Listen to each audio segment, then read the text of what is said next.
de una acidosis mixta? A ver, díganme. ¿Cuáles se les ocurre para ustedes? Una parada cardiorrespiratoria. ¿Sí? ¿Qué pasa en una parada cardiorrespiratoria? En la parada cardiorrespiratoria el paciente tiene hipoxemia, obviamente. La hipoxemia conduce a hipoxia y va a dar una acidosis por hipoxia. Pero aparte de eso también, ¿qué va a tener? El paciente va a tener una retención aguda de CO2. ¿Qué tendrá en la gasometría? Una acidosis mixta, por retención aguda de CO2 porque no está respirando bien y por la hipoxemia. Fíjense, ese es un ejemplo de una patología de acidosis mixta. Ahora, usted me dice, ¿cuál es el trastorno básico? El trastorno básico va a ser, ¿no es cierto?, lo que es el paro de respirar. Se asfixió el paciente, retiene CO2 y hace hipoxia. Pero es difícil ahí a veces encontrar cuál es el básico, el primero.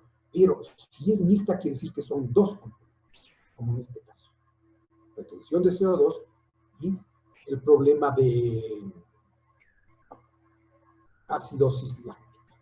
El otro caso, una acidosis mixta, se produce una alcalosis mixta. Se produce una alcalosis mixta, por ejemplo, en caso de que nosotros corrijamos mucho una pequeña acidosis. Es una acidosis de cualquier origen metabólica y el organismo, ¿no es cierto?, tiende a compensar hiperventilando, ¿sí? Entonces produce una compensación ventilatoria de la acidosis. Llega un rato que el paciente se controla y nosotros le damos bicarbonato. Entonces, curiosamente, el paciente sigue hiperventilando para compensar lo que estaba con acidosis y le damos un bicarbonato encima, que estamos haciendo una alcalosis mixta, tanto respiratoria cuanto metabólica, porque le pusimos ahí más bicarbonato. ¿De acuerdo?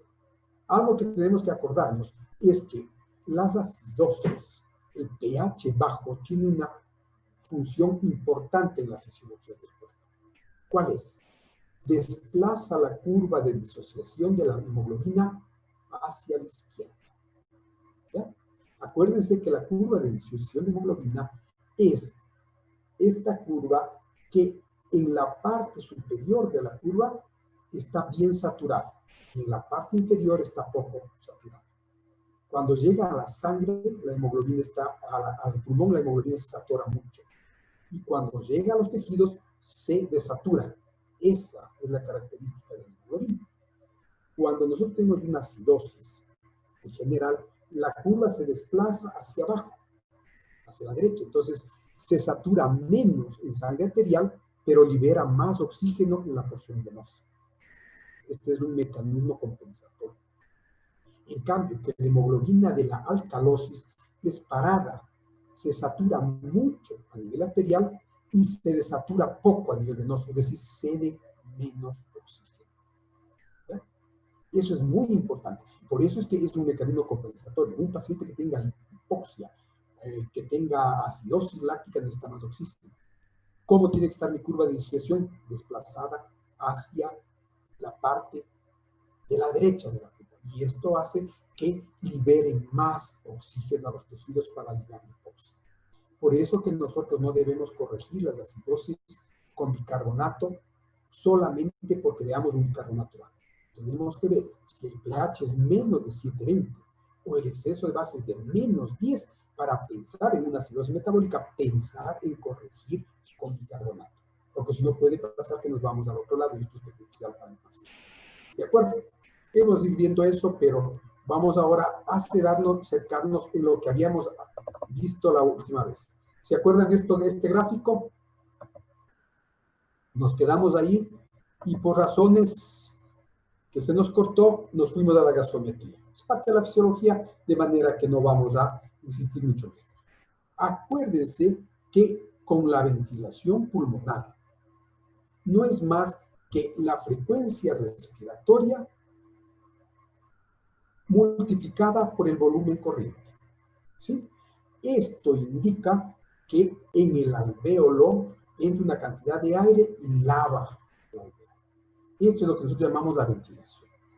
Pero para ventilar tenemos que tener volúmenes, ¿no es cierto? Volúmenes que tenemos aquí, que son en cierto porcentaje y que es parte de la fisiología pulmonar que ustedes saben. Entonces tenemos 4 volúmenes y 4 capacidades. Capacidad es la suma de un volumen con otro volumen. El más pequeño es el volumen corriente, la cantidad de aire que entra y sale en cada respiración, 400 a 500 mililitros. Depende del tamaño de eso. ¿Sí? Lo que uno respira y expira normalmente, ¿no? Ya. Tenemos también otro volumen acá arriba, que es el volumen de reserva inspiratoria. Es la cantidad de aire que nosotros podemos respirar luego, que podemos inspirar luego de realizar una inspiración normal. ¿Sí? Yo metí aire y cuánto puedo meter más es mi volumen de reserva inspiratoria. ¿De acuerdo? Una vez que yo expiro, inspiro y expiro, inspiro y expiro, tengo aquí un volumen de reserva expiratoria. Es la cantidad de aire que yo puedo expirar después de haber expirado normalmente. ¿De acuerdo? Esos son, entonces, un volumen corriente, un volumen de reserva inspiratoria, para acá es inspiración, para acá es expiración, y un volumen de reserva expiratoria. Aparte de eso tenemos un volumen residual, que es este volumen o la cantidad de aire que nunca sale del pulmón. José, ¿para qué sirve el volumen de reserva expiratoria? ¿Qué se le ocurre?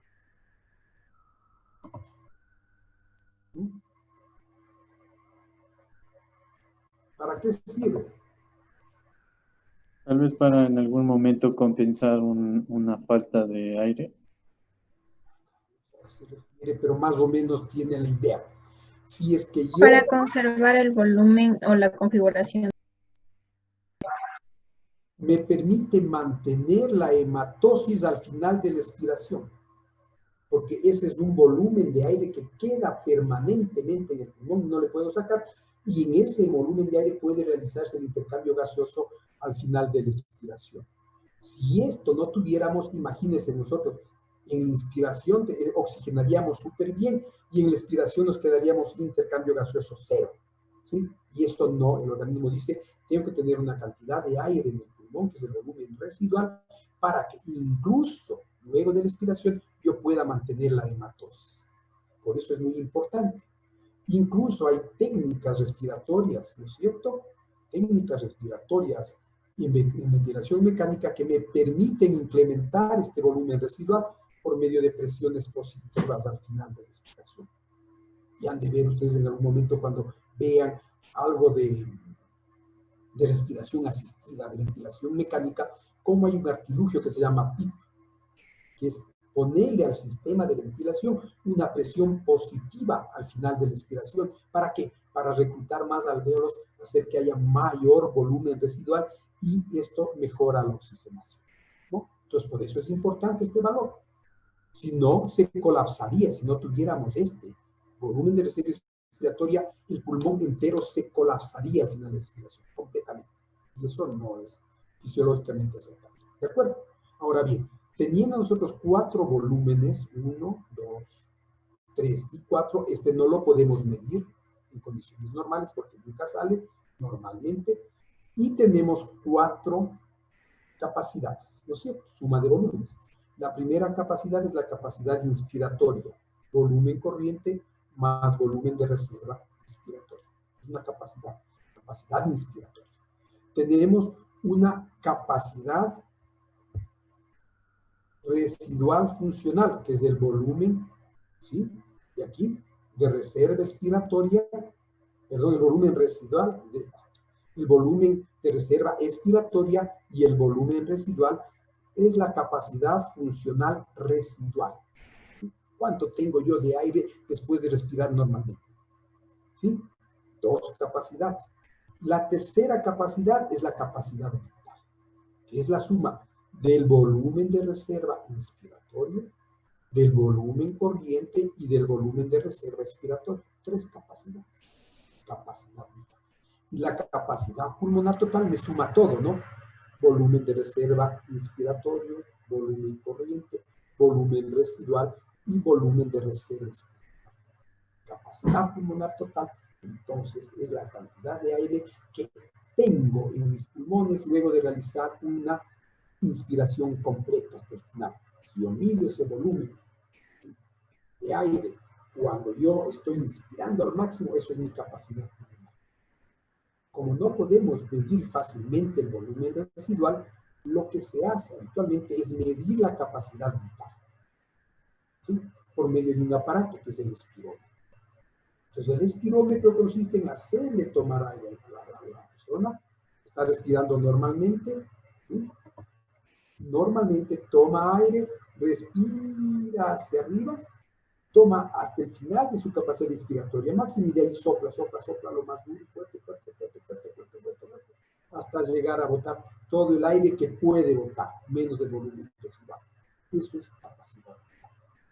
¿Qué importancia tiene? Porque damos esto, porque es la otra prueba funcional respiratoria que es usada mucho en los pacientes, que es medir su capacidad vital forzada, haciendo una espirometría. No me interesa medirle solamente de una manera lenta, ¿no? Sino que mido su capacidad, pero haciendo que el paciente sople lo más rápido, lo más rápido, lo más rápido, lo más fuerte, fuerte, fuerte, fuerte. Yo tengo una curva. En esta curva puedo medir la capacidad, la cantidad de aire que tiene, y también la velocidad con la que sale el aire. Es decir, un flujo. ¿Sí? Entonces puedo medir el flujo de aire en el primer segundo, en 2 segundos, en 3 segundos, etc. Y este es un examen muy importante porque usted va a poder determinar las propiedades elásticas del pulmón, cómo puede llenarse el pulmón y eliminar eso.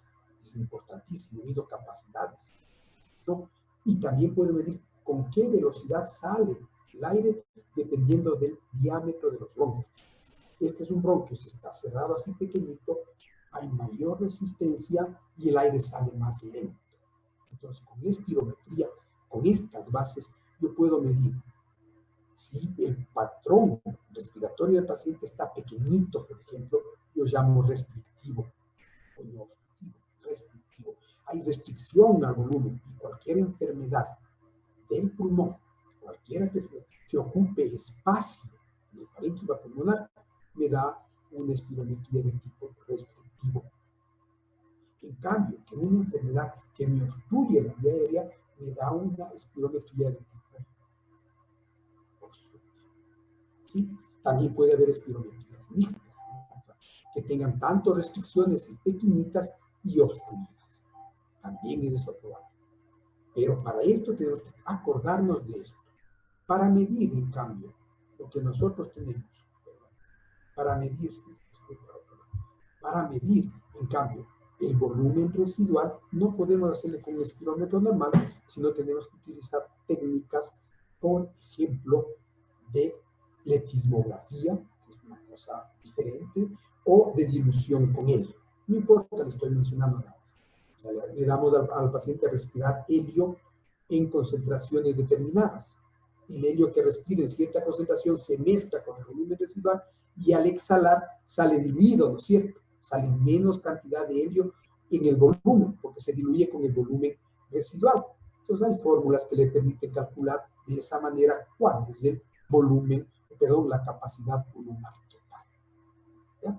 Eso es importante, pero en la práctica lo que me interesa es que se acuerden de esto porque vamos a ver la importancia y hablaremos cuando hablemos de asma, cuando hablemos de fibrosis, de la espirometría. Es más, ustedes tienen que entender que la espirometría es algo que ustedes como médicos generales deben solicitar y deben conocer, ¿de acuerdo? La importancia y los patrones espirométricos que los veremos, ¿de acuerdo? Pero basados en esto, ¿no? Aquí ustedes ven los valores absolutos de los volúmenes. No me interesa que se aprendan esto porque estos son relativos dependiendo del tamaño de la persona. El volumen corriente habitualmente es del 8 a 10% de la capacidad pulmonar total. ¿sí? De aquí a acá podemos tener hasta un 50% de la capacidad pulmonar total del volumen de reserva inspiratorio.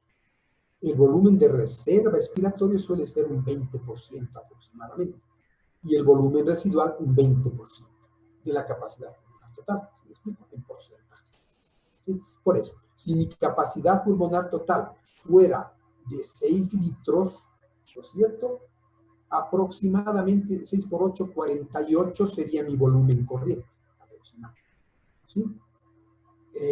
De 6, unos 3 litros será de capacidad ¿cómo se llama? ¿Cómo se llama? Díganme ustedes, de aquí a acá. Volumen de reserva. ¿Sí? ¿Ya? El 20% de los 6 litros en este ejemplo, ¿sí? Sería capacidad, volumen expiratorio de reserva, y el 20% sería así. Más o menos esa es la división, más que los valores absolutos. De esto hay valores calculados de acuerdo a la edad, al sexo y a la talla. Hay fórmulas ya preestablecidas que dicen, una persona de 50 años masculino que mide 1,80 tendrá estos valores. Y eso se va a calcular, ¿no? Por valores establecidos. ¿De acuerdo? Ya vimos la mecánica pulmonar, en el cual el volumen corriente de más o menos 500 multiplicado por 12 nos da la ventilación pulmonar total. Pero a esto tenemos que restarle el espacio muerto, ¿no es cierto? ¿Sí? La ventilación, por ejemplo, en este ejemplo de 500 por 12 sería 6 litros por minuto, es la ventilación alveolar, menos la tercera parte, 50 mililitros, 1800, del espacio muerto, es la cantidad de aire que se queda en la vía aérea y que no realiza intercambio gaseoso, no está en zonas de conducción. Entonces nos da una ventilación alveolar o efectiva que aproximadamente es 4200 mililitros por minuto. Esto debe ser corregido a los valores propios de cada paciente. ¿De acuerdo? ¿Qué pasa, Lisette o Lisbeth? Si yo, en lugar de ventilar 4.2 litros por minuto, ventilo 2 litros por minuto, ¿qué pasa?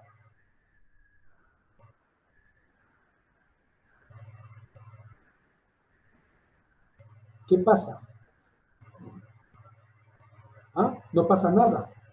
Hay una reducción de los volúmenes. ¿Pero qué pasa en el organismo? ¿Qué pasa? Hipoxia, disnea puede ocasionar. Hipoxia, sí. Pero básicamente, ¿cómo está la gasometría? Disminuida. Mira qué.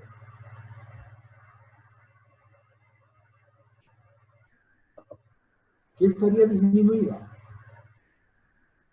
Dice que lo que estoy poniendo es para pensar nada más. Está disminuido el CO2, falso. Está aumentado el CO2.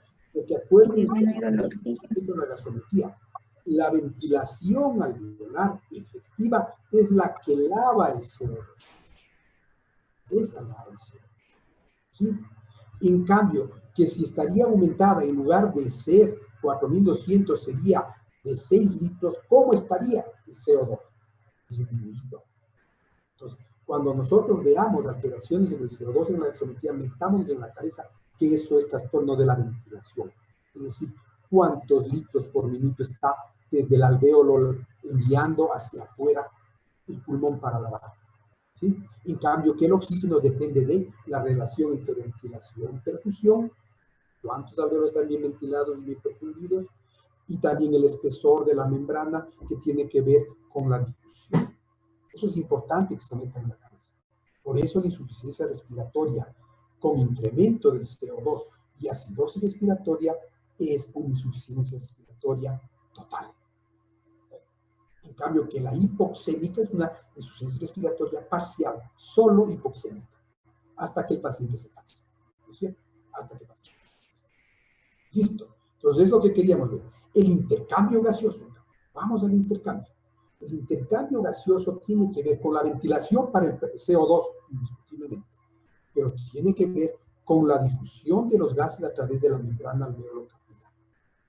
¿Sí? ¿De acuerdo? Y luego de que esto va a la sangre, tiene que ser transportada por la hemoglobina. Por eso es importante lo que hemos comentado con ustedes. contenido de hemoglobina es lo más importante. Y luego la respiración intracelular, intercambio de gas entre sangre y los tejidos. Ahí interviene el contenido arterial menos el venoso. Esto me da, si yo llevo 20 de contenido de oxígeno en la hemoglobina y regreso 14, se han consumido 6. Ese es el consumo de oxígeno que tiene el organismo. Yo puedo calcular con eso si el organismo está consumiendo bien el oxígeno. Acordaránse de eso. La difusión. Si es que, a ver, compañeros, si es que se corta, yo les vuelvo a llamar y volvemos a comenzar, de acuerdo con las mismas indicaciones. Porque no quiero partirle esto ahorita, ¿no?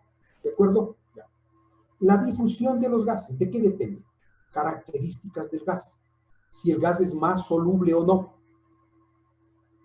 De la composición de los gases, qué porcentaje de gas hay en lo que estoy respirando.